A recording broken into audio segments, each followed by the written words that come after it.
Okay, so we've talked about speed and velocity. Now we're going to talk about acceleration. So what is acceleration?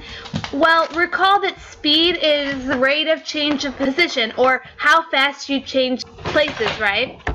Well, acceleration is how fast you change speed, or how much you speed up or slow down. So if it is actually how fast you change velocity and not speed, what does that also mean it has? Here's your hint. It's direction, right? So here's some hints about acceleration. Because velocity includes speed and direction of the object, acceleration is also going to be a change in how fast the object is moving and what direction the object is moving. And acceleration is going to occur when the object is changing speed, or when the object is changing direction, or both. Here's the acceleration formula. Here is it in words in a couple different ways. So you have acceleration equals the change in velocity over time. And here's how we would say that. We would say acceleration equals the final velocity, so the velocity that you're traveling at the end. And that's going to be minus the initial velocity, so the velocity you're traveling at the beginning divided by time. And here is the equation in short version.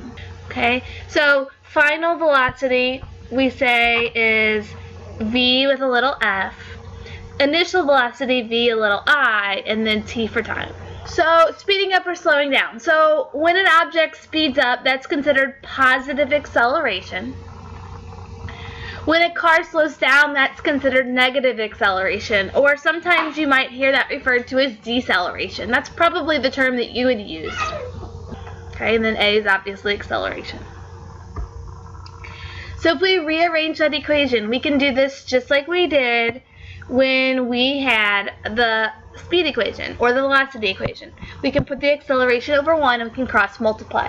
So say we are wanting to solve for one of the velocities, right? So we could say a times t equals the velocities. So you could do, if you were solving for final velocity, you could do final velocity minus initial velocity equals a times t. And then you just subtract or add the other one. If you were looking for time, then, you know, if you were looking for this one, you would just divide by a to get rid of it, right?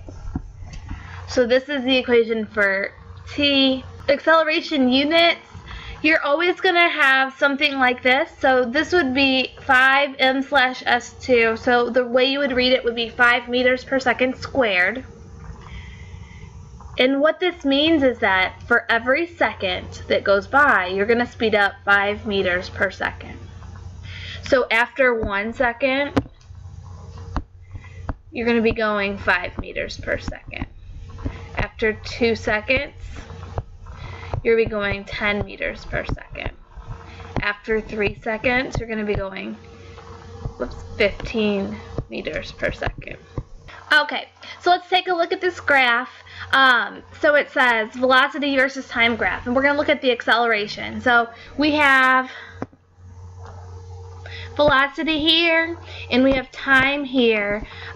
This is your x-axis, this is your y. This one looks just a little funny because we have a negative value, but it's just like anything you've seen. If you have a horizontal line here, recall that that is going to be a constant speed, and if you have an increasing slope, an upward slope line, that is an increasing speed.